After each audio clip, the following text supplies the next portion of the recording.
told you to name a drink a majority of adults have every morning and probably in the afternoon too, what would your answer be?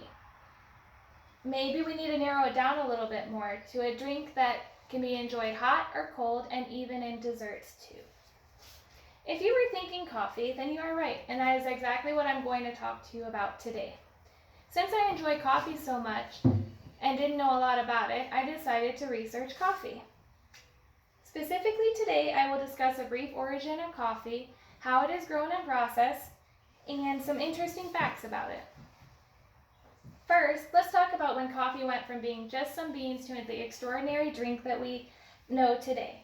The origin and continued existence of the drink we call coffee was in and out of many cultures and many places. Primarily, though, drinking coffee as a stimulant began with Arabs trading on the east coast of Africa. According to the periodical, the Herbarist, around 1000 AD, Arabs observed Abyssinians making 3 beverages from the cherries of coffee plants. One was from fermenting the cherries to make wine.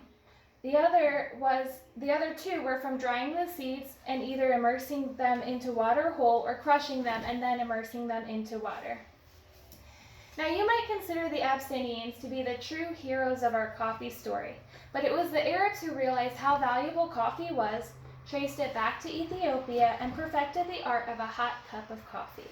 They then attempted to strictly control the plants and seeds of coffee, including only allowing roasted or partially roasted beans to be exported, because those couldn't germinate. As with any prized commodity, however, Arabs were not able to keep the coffee all for themselves. Coffee soon traveled throughout the world. Muslim pilgrims began to take the seeds with them throughout India and then to places such as Cuba, Jamaica, and Puerto Rico, which then became suppliers along with Arabia. Now that we've touched on the origin of coffee, let's talk a little bit about growing and processing those beans. Like many foods and drinks, we need to start with a plant, make some patience and a little effort, and we end up with something so many people enjoy consuming. The National Coffee Association says that a coffee bean is actually a seed, and if the bean hasn't been processed, it can be planted, and then it will grow into a coffee tree. But don't turn the coffee maker on yet. It will take 3 to 4 years for the coffee tree to bear fruit. Once there is fruit, it's harvested, and once harvested, it needs to be processed quickly to prevent spoilage. There are 2 ways to process coffee, the wet and dry methods. The dry method is basically how it sounds. The fruit is spread out on a large surface to be dried by the sun. They are then raked, turned, and continue to be dried until the moisture content of the fruit reaches 11%. The wet method is more involved by separating the pulp from the skin of the bean. It's then passed through water channels where the riper beans sink to the bottom, and they are separated via size by rotating drums. Then they are placed in fermentation tanks where naturally occurring enzymes will help dissolve a slick layer of mucilage still on the bean. This takes anywhere from 12 to 48 hours. They also need to dry and reach a moisture content of 11%. The beans are milled, which means they are hulled, graded, and sorted. They are still raw at this point.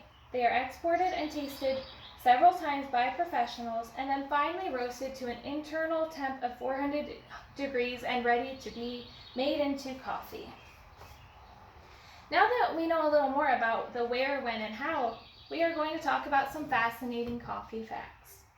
Coffee and its uses are expansive and very interesting.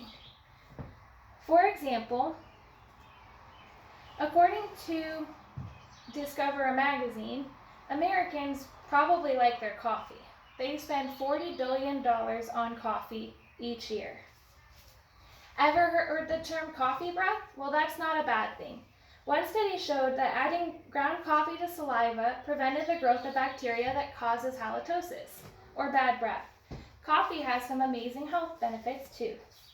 The Journal of Pharmaceuticals says that regular consumption of coffee reduces symptoms of asthma and lessens probability of experiencing bronchial asthma.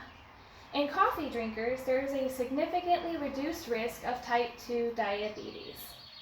But don't drink too much. One study showed that students who drank more than 3 cups of coffee a day were three times more likely to hear voices and have out-of-body experiences.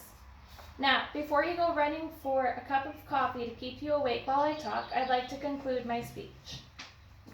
We've talked about the origin of coffee, the process from plant to cup, and a few fun facts. Hopefully, you now know more about coffee besides where the nearest Starbucks is. So whether it's a hot cup in the morning, a frappuccino, or a scoop of coffee ice cream, I hope you enjoy it. Thank you.